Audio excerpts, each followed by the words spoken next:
And now, without further ado, we don't need to go through his long and illustrious biography once again.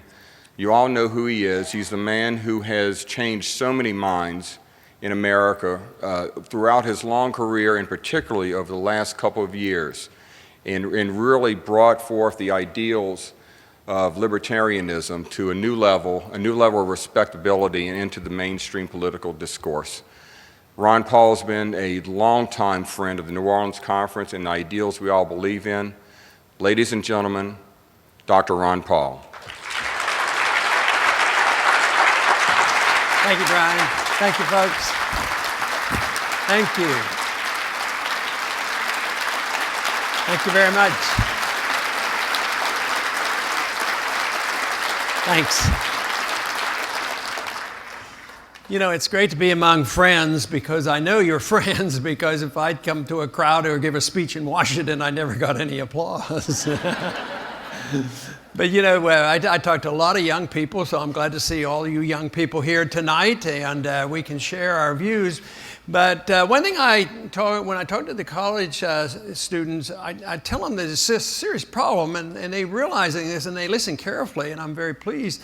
But I tell them, you know, if you take it overly serious, you know, you can get despondent. So you're supposed to have a little bit of fun doing this, studying it, and trying to protect yourself. So that's one thing I think is great about these conferences, because you do come together and you can be pretty sure that most everybody in this room is going to be like-minded, very concerned about serious problems and looking for answers and looking for responsibilities, and not only talking about financial security, but also just understanding where the problems come philosophically and what needs to be done. So that's the reason I enjoy coming to a conference like this. But this is a very special conference for me, because you know, Jim Blanchard started this 39 years ago, and I had been subscribing to his newsletter, and he had an organization called the National Committee to Legalize Gold. And so when he had his very first conference, I was practicing medicine over in the Houston area. So I remember, I have no idea, I don't think it was a very long conference. It might have been a one-day conference. At least I got over here for one day. I got on an airplane, flew over here, short trip, and then flew back.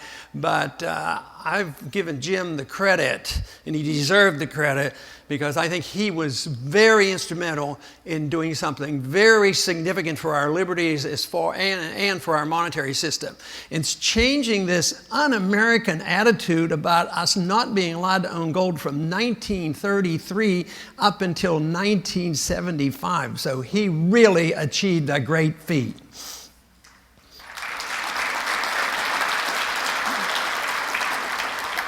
You know, and back in those years, even while I was in medical school and as a resident, I got to reading about Austrian economics, and it fascinated because it was actually interesting. And the economics I came across in college wasn't very interesting, didn't explain very much. And I have had to live with people who fully endorse Keynesian economics for these past 23 years that I was in Washington. So it was my determination to try to spread a message about what liberty is all about from my viewpoint, as well as what sound money was all about. But I had been reading about this in the 1960s, and there was predictions by those who were very much involved, and there were many others involved at that time too. And the predictions were that the Bretton Woods pseudo-gold standard would collapse. And they convinced me that it would, but the confirmation was an event for me, a political and an economic event. And that was on August 15th, 1971, when that whole thing just disappeared. And the gold window was closed, and it struck me because I thought it was a horrible night. It was announced by Nixon on a Sunday night. And he closed the gold window. He added a 10% tax, onto all imports on a tariff, and then he put on wage and price controls. Now, you can't think of anything worse doing to an economy that was relatively weak, and and then that made the economy deteriorate. But I was really convinced at that time, especially the next day, on Monday, I had been attending a legislative meeting with the Chamber of Commerce, which was a weekly event. And the Chamber of Commerce wholly endorsed the whole idea, and the stock market went up at record levels that particular day. It went up more that one day after that mess that Nixon did, and I thought, there is something wrong. There's something wrong with me, or what's going on here? But my concerns were correct, because the 70s were a lousy decade. We ended up with interest rates of 21% and prices going up at 15% and a lot of other problems. So when this occurred in 1971, 1973, I decided, well, you know, I love medicine. I ended up doing a lot of medicine over the years, delivered about 4,000 babies, but I still kept being drawn back to economic policy. And so in 1973, I thought, maybe I can just get this off my chest. I'll run for Congress. So I went and told my wife. She was here a couple years ago at the conference, but I told Carol, I said, look, I think I'm going to run for Congress. And she said, well, what would you want to do that for? And I tried to explain to her, you know, because I was the only OB doctor in the area, and it was very, very busy. And she came up with this crazy idea. She says it was dangerous. I said, well, how can it be dangerous? She didn't even know anything about the conspiracy, and she was telling me it was dangerous, you know, to run for office. But no, she said, what's going to happen? She said, it's dangerous because you're going to win. And I said, no, that can't happen, because my approach is going to be completely different. You know, the traditions have been for a long time that you get people's vote by giving them stuff, you know, and promising them things. And that's what I was sick and tired of, even in the 70s. And look how much deeper in debt we are today. But anyway, it turned out that she was right on that, so I was sentenced. I mean, I was served in Congress. I had to go, you know, after putting my name on the line. But I didn't stay there long. After 4 terms, I wanted to go back to medicine. I mean, it was just not the thing, and I wasn't going to play that game. So I went back into medicine for 12 years. And then again, in the 1990s, I had more concerns. And if you want to know the truth, I have even more concerns now. The longer this thing lasts, the bigger the real bubble is getting. And that's why it's so important to do what you're doing, trying to protect yourself and plan for the future. So I went back into Congress in 1997. And by that time, though, I came to the realization that there was a connection between not only monetary policy and free market economics and property rights and contract rights, personal liberties and foreign policy, and it came together as a freedom philosophy, which I had heard much about and studied a lot, and I was especially influenced by Leonard Read at the Foundation for Economic Education in Irvington on the Hudson.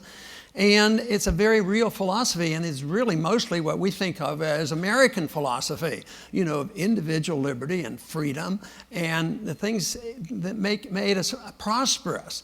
But, you know, the settlers in this country got off on the wrong track. And unfortunately, we've drifted back to that. You know, when Bradford settled, when he had his small group and had such a difficult time at Plymouth Colony, they had agreed that everything would be done collectively, and it was a colony of socialism and communism in a sense. Everybody worked, everything put it in, and then they had rules of distribution. In the first 2 years, they essentially starved, and he knew something had to be done. And of course, after 2 years, turned it over to private property. All of a sudden, they had prosperity, the families worked together, they had more than they needed, people helped each other, And that basically set the stage, for so much else what was done in the colonies. But unfortunately, we as a people have drifted a long way from that, and we now have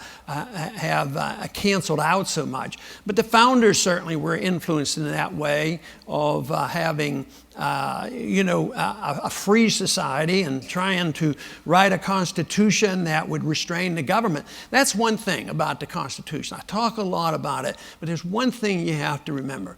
The Constitution was never written to restrain you in your free activities and your right to take care of yourself. It was written to restrain the government.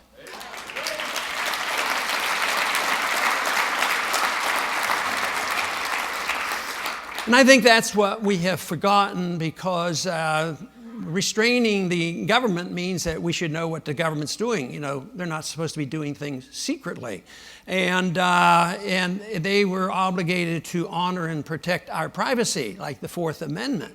But think of what's happening today. I mean, it is so out of control. And right after 9/11, it got a lot worse, and it was mainly because and I had people tell me it was such a disappointment to me. People would come up. I understood the concern, but I also understood a little bit about the foreign policy and why some of these terrible things are happening to us.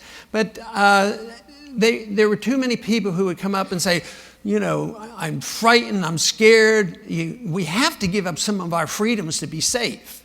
Tell you what, I don't think you ever have to give up any of your freedoms in order to be safe, because you'll end up with neither one of those, and we were told that. So I would say, don't even think about sacrificing your personal liberty.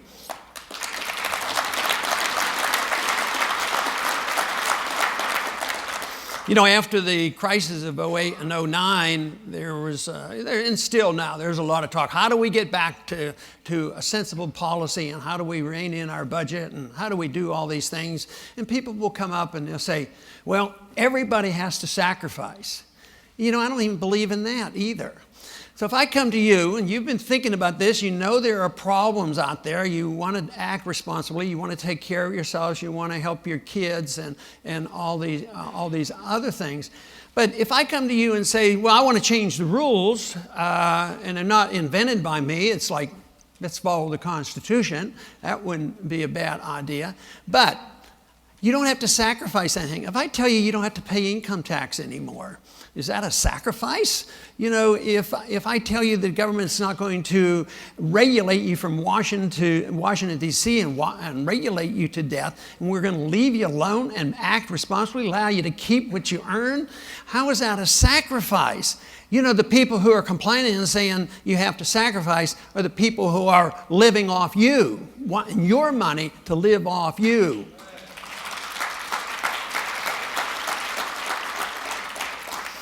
So this is a system that it always has bothered me that we haven't been able to sell to the people in the last 100 years. It's been a little longer than that we've had an erosion of our convictions, but the last 100 years have been a bad 100 years. But why is it that we do such a poor job in convincing people that freedom is a good idea, that freedom really works? If you want to have prosperity, you have freedom. If you're compassionate and you care about other people and you want to eliminate poverty or reduce it to the maximum, it's freedom. And yet, and it means that you have a right to your life, that your life is your own. You own your life. You should own what you produce.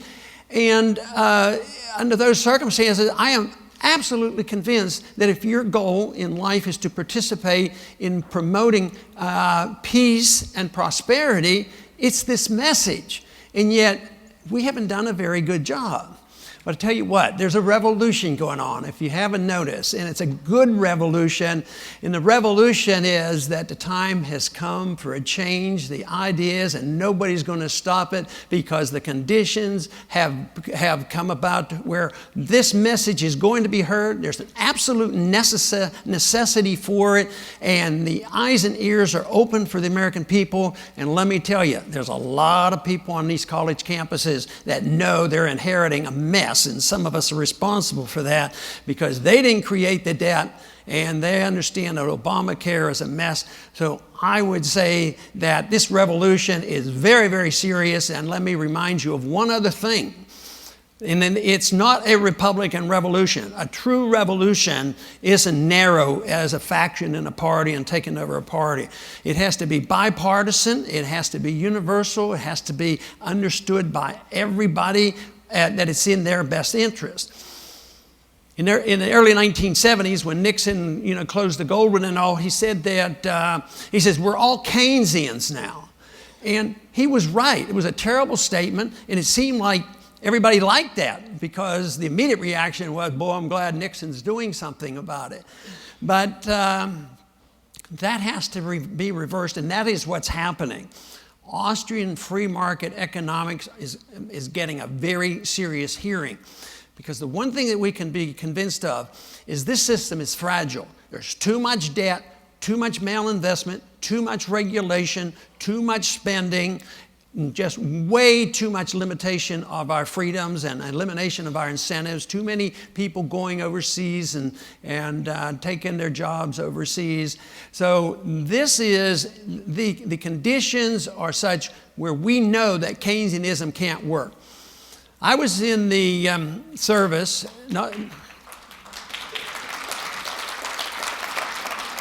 I was in the service in the 1960s. Matter of fact, I was drafted in the fall of 1962. Didn't get sworn in until January.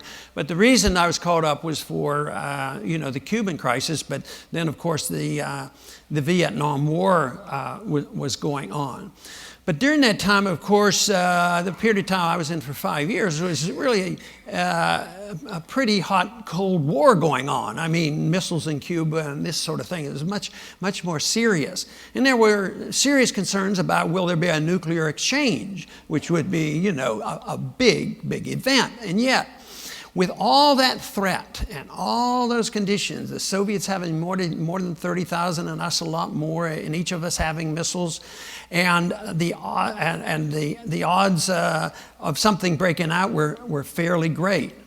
And yet, just think that whole system collapsed and not one shot was fired. I'm not talking about not one shot fired in Korea and Vietnam and all the other issues that were totally unnecessary. But we did not have to confront the Soviets, and they collapsed because it was a non-viable system. And we can be grateful for that, but we better take it a warning because there's no way you can convince me or a lot of others that we can continue to do what we're doing.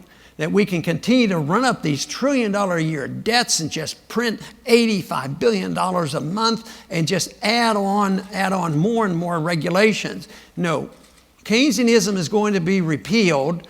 This is going to disintegrate, and we're going to replace it with the freedom philosophy. That's what we need.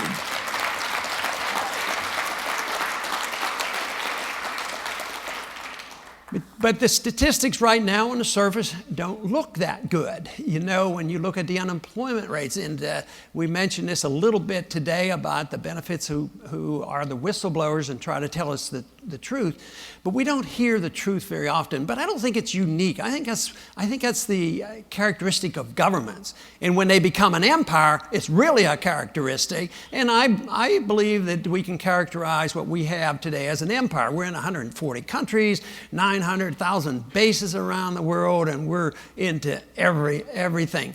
So the conditions are such where this cannot be maintained. And in order to do that, they will lie and fib to us. They lie to us in getting us engaged in war. I mean, if everybody knew the truth today that we know now, even though there were a few of us trying to tell them especially about Iraq, nobody would go into Iraq today. It's an absolute failure. And it's ongoing, and now we're drifting back in there. So we need to analyze this to the point of saying that we have to change things, because if we don't, we will have a disintegration. And the big question is, Can we win? I say we can win, but we don't know until that happens. But they lie us into war, but they lie to us about our economy. 2% in 2% price inflation. Ask somebody who's living just off Social Security. It's not 2%. So what are they doing now in government? They have what they call a change CPI. They're changing it constantly. Each month they substitute it. If steak gets too high, they put on hamburger. If they have one loaf of bread going up too much, they give you another loaf of bread. And they say, oh, that's why there's no inflation. So that's deception. What is the purpose? It means that Congress doesn't have to vote on it and they can cut Social Security benefits. You don't have to raise it for the cost of living. So this is deception. At the same time, if a nominal wage goes up, if people start making more money, even though their real wage isn't going up, they get pushed into the next tax bracket. So taxes go up, and the Congress doesn't have to vote. But what about the bailout? During the bailout, the bailout packages, the Congress spent a little, under $1 trillion bailing out their favorite friends. But the Fed was involved with $10 to $15 trillion of bailing out banks and foreign central banks and foreign governments and the banking system here. And guess what? We weren't even allowed to audit them. This is one of the reasons we talked about the Fed a little bit today. This is the reason I emphasize it. Monetary policy is very, very important. But we need to know what they're doing. They're not going to tell us the truth. That's why the American people deserve to have an honest audit of exactly what the Federal Reserve is doing.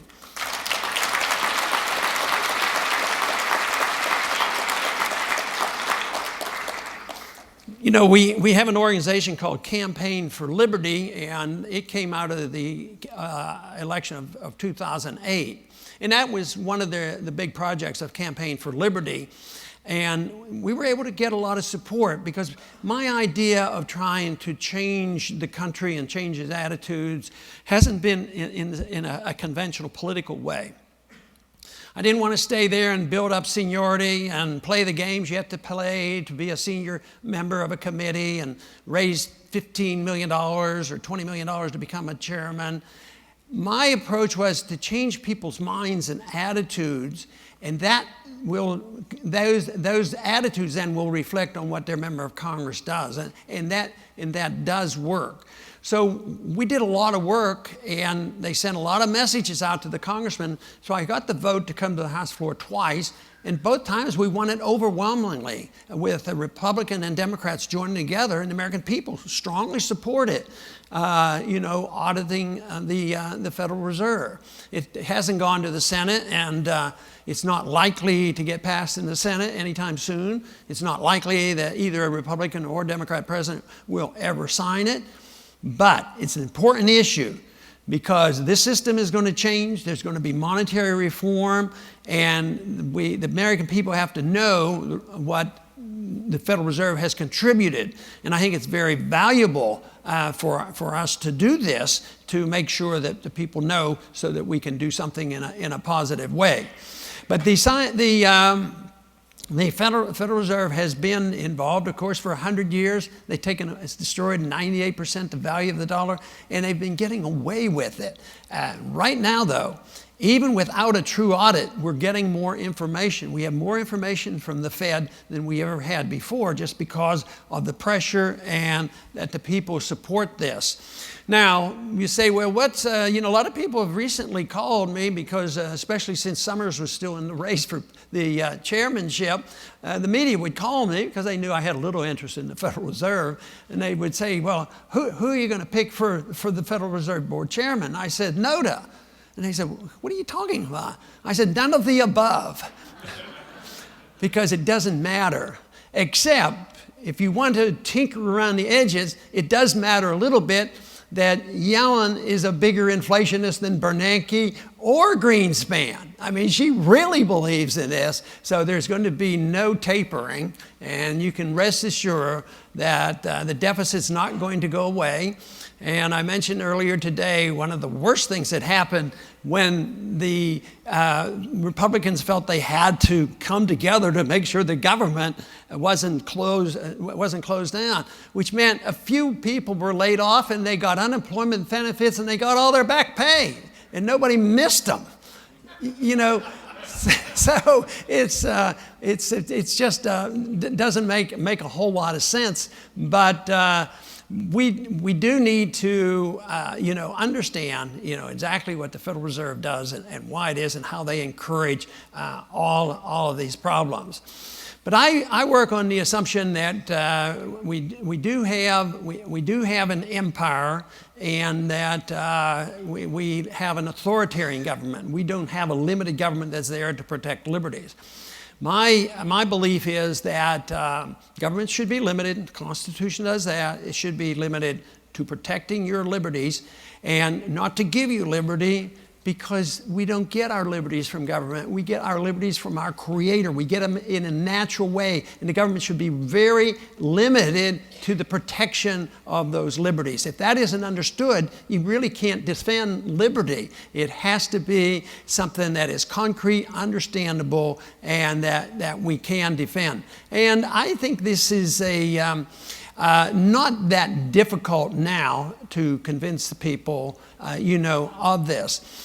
But when something happened a long time ago, probably 100 years ago, along with those other progressive ideas, is freedom was cut up into pieces. There'd be one part, people had freedom and say, I'm a civil libertarian. I think people should be allowed to do what they want, and they should have their personal rights. And then somebody else said, oh no, I don't like that, but I think we should have economic liberty. We should be able to work hard and have low taxes and low regulations.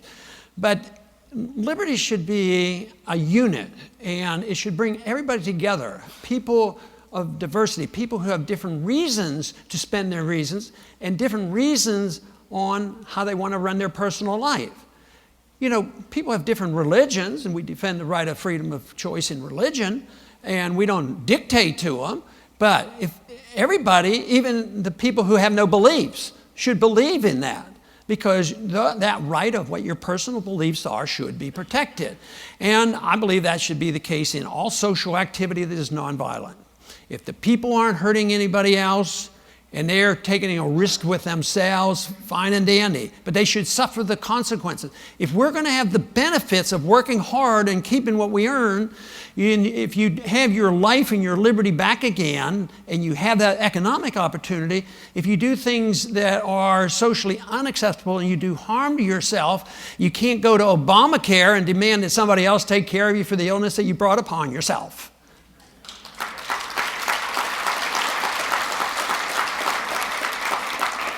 But when this is understood, it really should bring people together. But you have economic liberty and personal liberty. The principle is to me such a wonderful principle, because it's based on non-aggression. Nobody initiates force. Nobody steals from anybody else. Everybody lives up to their promises and lives up to their contract. That shouldn't be that difficult to understand. And yet today, the government's the one that interferes with our contracts the most. They're always telling you who you can hire and who you can fire and how much you can pay and what the contract should be and all this equity and affirmative actions. They're not even talking about liberty. They say, yeah, but somebody might use liberty to make bad choices. Well, that's possible. Somebody might, as long as they don't do harm to people. But think of the authoritarian government we have. The most popular bumper sticker I've ever had in my office up in Washington was the one that says, "Don't steal, the government hates competition." But the government's the one that interferes with our liberties and messes up the economy. They are fraud. They commit fraud because they print money that loses its value. So they're doing exactly the opposite. Bastiat, in his little booklet called The Law, makes this point so simply. It's a neat little booklet, and I know a lot of you probably have read it, but read it if you haven't. And the simple point is if you and I can't do it, the government can't do it. So I can't go into your house and take what I want. If I don't have a car and you have 3, I can't go take your car no matter how much I need it or want it or desire it, because we still know that's illegal. But it's not immoral even with most people that, oh, I need it. I'm going to send my congressman. He has an obligation to take care of me. He has to give me medical care. He has to give me free education. He has to get me a job. He has to do this. And sacrifices his liberties to the point where the government does what they want with our liberties, and therefore getting involved in way too many things, especially those things overseas, taking your money and passing it out in foreign aid and all the mess. You know, if welfare worked a little bit, you know, let's say in a free society you have 2 or 3% having a problem. Let's say if the concept of welfare eliminated, there was no poverty. You know, I'd still argue, I don't care even if I would have less, I would still argue for the benefit of having liberty and make up my own mind. But if that eliminated the poverty of 2 or 3 who had to have food stamps, you know, it'd be a tougher sell. But we don't have that. We have 50 million people on food stamps today. And guess what? Guess who gets punished when we have the market trying to correct all these imbalances, when we have, you know, the downturns, the recessions and depressions and all that goes on? Well, the rich get bailed out. And all this welfare where we're going to take care of people and the people become dependent on and vote for more largesse, they lose their jobs, the ones who try to do it, and they lose their houses, and the whole system doesn't work. But that's only the beginning, because this is going to get much worse, because we're going to have a dollar crisis. We're going to have a bond market crash. I mean, the bond prices are way too high, and that'll come. But maybe next year, maybe the year after, could be tomorrow, depending on what events are. But there's no way that we can continue to spend ourselves into prosperity. If that would be the case, Americans wouldn't, since we have the reserve currency of the world, none of us would ever have to work. You know, just print the money and pass it out, and have somebody else make, you know, grow our food and import our goods and all. Everybody knows there's a limit, but nobody wants to admit that we're getting close to it. And it sometimes amazes me how long it has lasted already. But I would think that with Janet Yellen coming in and actually increasing this is not going to be a particularly good sign. But another thing, the economic crisis here at home will evolve, and the Soviet system fell apart, you know, because of economic reasons. Mises, the great Austrian economist, predicted that socialism wouldn't work and couldn't work as early as 1912, and so he knew about the Depression coming and knew that the Soviet system wouldn't work. And our system is friable, but so is our international standing, very friable. Our credibility is down, but we're still king of the hill, mainly because we still have the most weapons. We still make a lot of money selling weapons. We sell more weapons, have more weapons than anybody else put together around the world, and this means that we do a lot of intimidation. I complain about our foreign policy, that we only have 2 foreign policies. One, we go to a country that we want to intimidate, or we want to make sure we get their oil, and we say, all right, you do it our way, you become our dictator, and we'll take care of you, and we'll give you money. And some of them do it. And then somebody else will do it for a while. Somebody in Panama did it for a while, worked with our CIA and all. And then he wanted to go on his own. So what do? We arrest him and put him in prison for life. No, we reward them for money if they do as we tell them, but we bomb them if they don't. And they're getting tired of it. I mean, this drone business, can you imagine how we would react if a country like China decided, well, there's a few bad guys we don't like, they've escaped from our country and they're over there in America, and we're going to get them. And so they send a drone missile over here. None of us would be complacent about that. Yet we're always totally complacent, you know, about us doing those things to other countries. This is why, unfortunately, it was not well received in the campaign. But I suggested, what would be so bad about having a foreign policy based on the golden rule?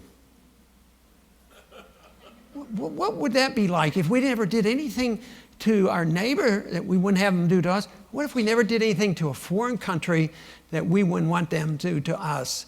And I just don't think it's all that complicated. But everybody will say, well, it's national security. Everything is national security. All the spending and everything. Just recently, I read an article about how tough it is on our veterans. We've sent, you don't have to say it, but just think in your mind, I wonder how many people we've sent over to the Middle East in the last 10 years, in Iraq and Afghanistan. 2.6 million people were sent over there to fight those wars. Guess how many people now are going to the Veterans Administration, which we have good people there and they try to do the best. A lot of people get some help, but it's overwhelming and frequently they're denied. 1 million of our young people coming back. We have an epidemic of suicides, of people that coming back from those wars. And quite frankly, I think it has a lot to do with them. So many that I meet, they go over there and they find out, what in the world am I doing over here? Why did my buddy get killed? They don't even want us here. And we walk away and they're killing each other again. The foreign policy just doesn't add up. But anyway, we don't have the actual figure of 1 million because it was at 900,000 a year ago.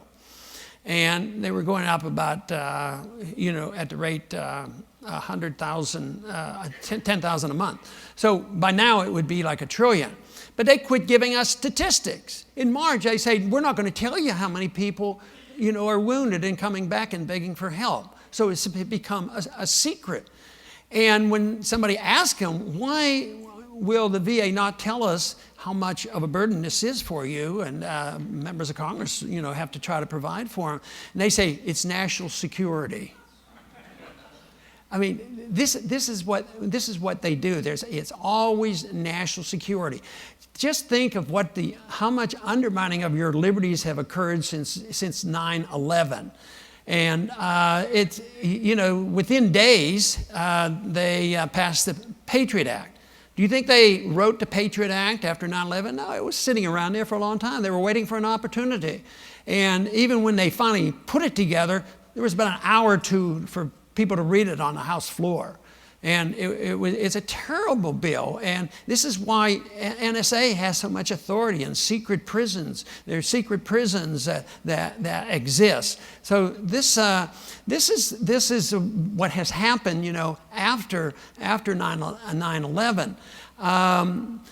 But the people overseas understand this going on because not only has NASA gotten out of control, and we're getting upset with our government. We know they don't shoot straight with us, but how's this going to play with us spying on our close allies?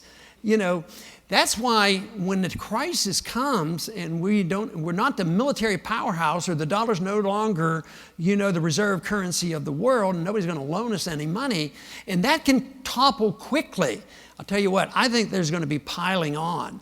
And I just am disappointed that we can't use a little bit more common sense. The truth is the American people have a lot to say about this, and we have one opening. And some of you here may disagree with this, but I'll tell you what, I was very pleased that the American people spoke out, put enough pressure on our president, because he was anxious to bomb Syria, and the bombing didn't occur. I think that's wonderful.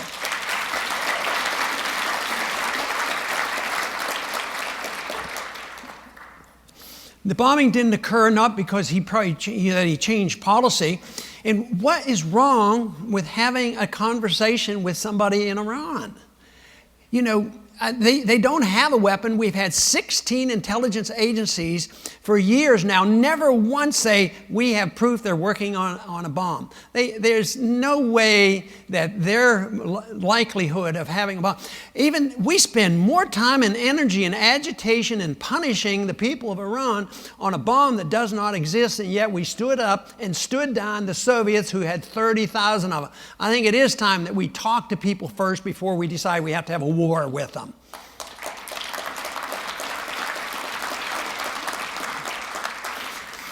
But the time will come where the empire will collapse, the financial system will be in dire needs, and then that puts a greater burden on us and our children and our grandchildren. So what should we do about this? Well, I think the first obligation is for us to know what's going on and have an understanding and know what's going on in our country.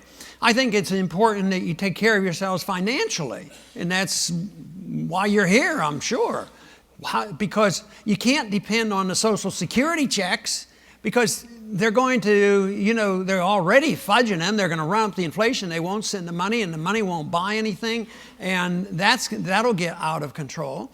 So you have an obligation, because if everybody in this country, in a free society, assumed responsibility for themselves and did a pretty good job, we wouldn't have very many problems. So what we want to do, at least I'd like to strive for, a condition where you're able to, where you have the right and the obligation, because freedom means that you have to assume the responsibility.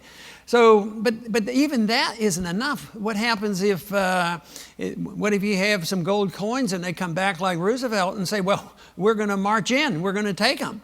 They know what's going on now today, and everything we do, every email, every phone call. And an article today said that they were talking about they'll be knocking on our doors to find out where our guns are. So I've often thought, and I don't know whether you agree with this or not, that I thought that the American people would go along and be complacent until one point. If they come and knock on the door and take our guns and our gold, I think the American people are going to say no.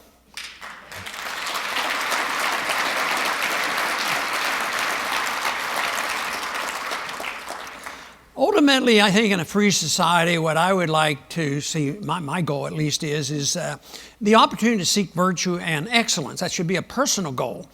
But I also understand that there's a lot of people in Washington, the do-gooders, on the conservative side and the liberal side, that they want you to seek virtue and excellence, but they will direct it. They will direct your education. You will go to a government school, and they'll tell you what is virtuous and how you're going to help poor people and how you're going to send your money around the world for foreign aid. But if governments assume that role of seeking virtue and excellence, believe me, you will have no more liberty yet. They have to do that only at the sacrifice of your liberty, and then you no longer live in a free society. But the liberty is the generator of wealth. It brings about creativity. I mean, you don't have creativity. You don't have inventions in a Soviet system. And they actually got along pretty well because they were able to leech off the West and be able to get even assistance from us when they were having so much trouble. Because early years, many of the intellectuals supported communism. But ultimately, it will fail, and it did fail. So our task is rather great, but the opportunity, I think, is just wonderful. I speak a lot about going out and talking to the young college students, but and also on my internet programming that I do, I've interviewed a lot of young people. And I am really impressed. Understanding in economics, they know what Austrian economics is about. I'm sure they're still a minority, but they're very up on this. And they know that Obamacare is not, a very good thing for the younger generation. So I think I think there's every reason to be optimistic long term, but I do believe that it's in education. So when we're protected and you take care of your affairs, I've always thought of my responsibility was to go one step further, and that is to try to make the system better, because I can't produce the wealth to take care of people. But just think if we could once again export our liberties, set an example, and have people try to emulate us instead of us trying to force us. This whole idea that we're in the Middle East because we're an exceptional nation and we're going to force it on them and make sure they're good Democrats. What happens?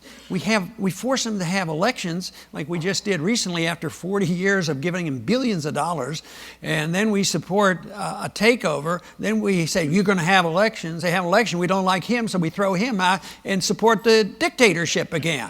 It's not a very good investment. So, but what we need to do is set a standard, and that is what our goal should be: is to have the freest market in the world, have the best protection of civil liberties, and then maybe other countries would emulate us. So this is the tough part. Now, some challenges in the freedom system is, for the liberal, generally it's, well, you don't care about people. You don't care about the poor. You know, that story. And that's the reason we have to take care of people. But they suffer also from a problem called envy. They can't stand the idea that if you're successful and you go out and work and earn and save and take care of yourself, you know, people sometimes can look at others that have wealth, and it could become an incentive. There's nothing wrong with that, and say, hey, I'd like to be that way, and I'm going to work harder so I can do that. But somebody who is envious of others, they're satisfied just to knock you down. If they can't raise up anybody else, and since the system doesn't work, then their goal is to knock people down. But also in the social sense, the biggest problem there is, I mentioned the freedom of religion, and we're pretty tolerant there, but sometimes socially we're not very tolerant. You know, all of a sudden we get uncomfortable and we say, no, they can't do this and they can't do that. So it's a lack of tolerance. But there should be a limit to it. One thing is becomes a hang-up if you say, well, let people do what they want. If they want to gamble on corrals in the sun, they're not going to hurt anybody but themselves. The one thing is they have to not only be tolerant, but they have to understand this, because otherwise then they say, well, you can't do it. But we don't need government management in our lives. We don't need government management in our economy. And we don't need to think that we have wise people in Washington who can manage the world. Because unfortunately, in every society that I can look at that allowed governments to grow and get bigger, that the poor have never been helped and the special interests take over it with the money. And that is what's happening today. There's a lot of special interests, a lot of money goes into Washington. And I alluded to the fact that if I had stayed there and wanted to be a committee chairman, they're going for about sometimes $25, $30 million you have to raise and put into the kitty.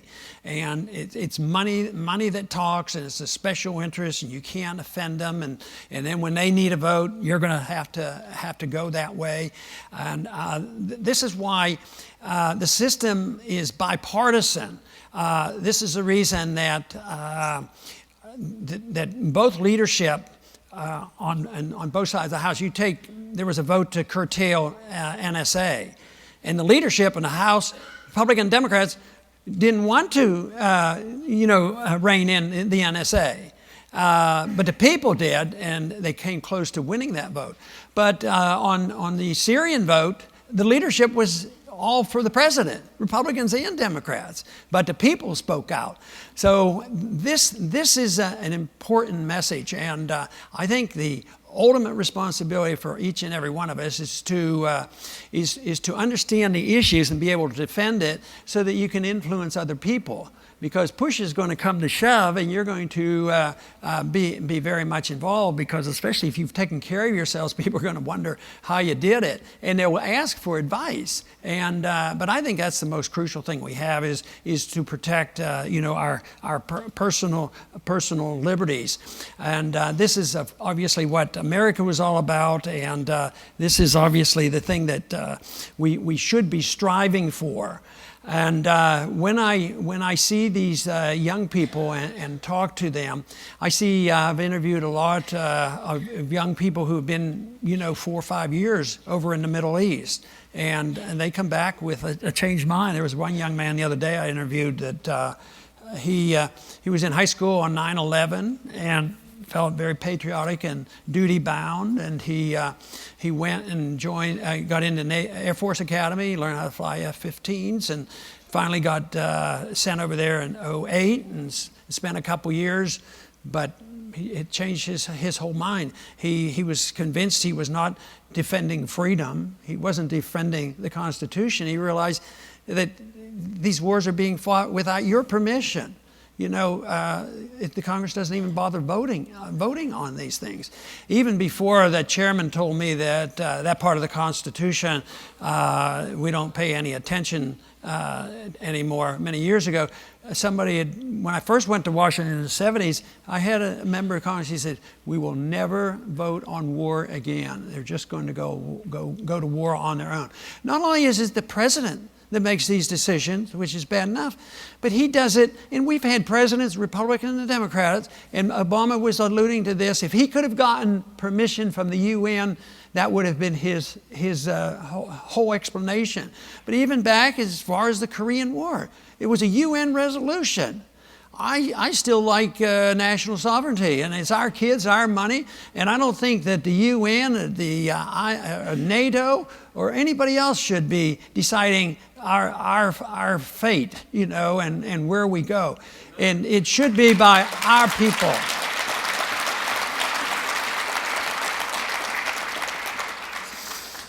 But there's reason to be optimistic because our traditions are a lot better than the Soviet system in Russia.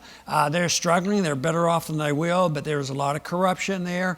But if we go to our traditions and understand it clearly, I think that we have a fighting chance. And another thing, not only do I encourage people outside of the university to study and understand Austrian economics and foreign policy, I'm also a strong believer in homeschooling because I think our school system has gotten a lot worse, and I wrote a little book on that and devising a curriculum just about the freedom philosophy designed for not everybody, but for the people who want to understand this and understand history in a different way and understand, from the documents themselves we'll study from, rather than looking at these textbooks. I imagine you've come across times in your community where the textbooks are so biased and slanted. And in fighting that battle is tough. And then when you look at the problems of poor education and the violence going on and the drugs and everything that's happening, I mean, we live in a pretty quiet town, and just the whole idea that the big debate in the newspaper is how many policemen we're going to have in the schools. And this is not conducive. It's not really what America should be all about.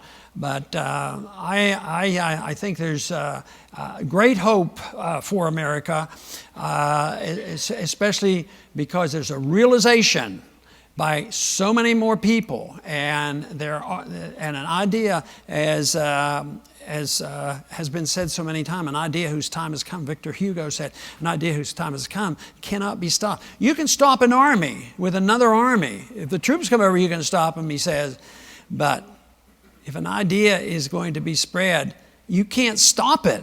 And that is what's happening. And that is why this is not only pervasive in the party and around this country, it's pervasive around the world. I get a lot of mail from around the world of people just saying, you know, this is the message. And I'm optimistic to think that we could reverse maybe the tide of history, because the tide of history has always been governments are big, they're going to take care of us, and they're always dictatorial and authoritarian, and yet they've never had the internet before.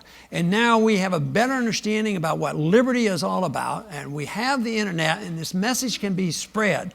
So people need to, take it back in hands. But we tried the Constitution and said, we're going to put you in charge and we hope you behave and listen to the Constitution. They really haven't done it. I think it's worthwhile and we should try to make them do it and get reputable people there. But ultimately, these powers have to be taken away from the government. And it should be limited to when a country is attacked, and maybe, in a limited sense. The Constitution obviously has given us the authority to do something with the monetary system. Only gold and silver is to be a legal tender. But even in a free society, you can have an alternative to that. We have advanced our thinking on monetary policy. It was one reason why I had a bill in Congress to legalize freedom of choice in currency. Not punish people who use gold and silver and put them in prison for doing it and say they're terrorists and counterfeiters. Minting gold coins, they call this guy a counterfeiter at for doing this. But my bill would legalize it, legalize competition, get rid of the legal tender laws, and also get rid of all the taxes on gold and silver coinage. I mean, if you have a currency, you don't tax your currency. But if you buy and sell coins, if you have a state, there's a tax issue, and capital gains tax on income tax, and all these kind of things. You should just take all those taxes off there. Let the people decide if they want to keep using those Federal Reserve notes and put their Federal Reserve notes in a shoebox. Let them do it. But for me, I'd say find a safe place and put away your gold eagles.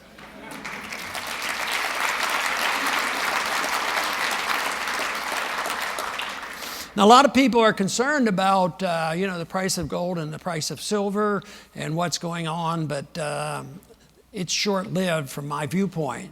But, I've been watching gold prices for a long time, and, they did fix the price of gold at $35 an ounce artificially for a long time, and finally the market overwhelmed, and then we had a period of time, just recently where it was down around $280 or so, and at least the psychology and other things kept it down, but then there was an explosion. Well, I don't think there's going to be much of a delay. I think this is getting awfully close to people leaving the currency. But if this comes as I see it, that means that the dollar would be rejected, the bonds would be dumped, and it would be, the confirmation of a bankruptcy. We really confirmed that we no longer could meet our obligation with the, getting off the gold standard, and paying back with Federal Reserve notes. But if we do this, if that happens, then we're going to have a political crisis. You can have gold and your guns and all, but still, it's a political problem. It's an educational problem. We need the majority of the American people to understand that it's in their best interest to continue what we were given, and that is an understanding and responsibility to protect the freedom of all Americans. If we do that, I think we'll all do quite well. If we had a sudden collapse like that, or they quit, a sudden collapse would be like no more purchase of bonds. If that would happen and they would not try to monetize all the debt, we'd have a bad year or so. But just legalize freedom. We'll be back on our feet again, but we have to make sure that we can opt out of the monetary system. It should be legal to own gold. We ought to be able to opt out of the medical school and medical care, opt out of Obamacare, at least to be able to go and have another option. And we have to be able to opt out of our schools. And believe me, I believe they'll try to come back and make sure homeschooling and private schooling is regulated as well. And some states have done that. But it's up for grabs, but I am optimistic. I think we make great progress, and I think it's a true revolution in a true spirit, a nonviolent revolution. It's a revolution of ideas, and I think that we all have a personal responsibility to do our very best to promote that for the sake of ourselves and our children and our country. Thank you very much.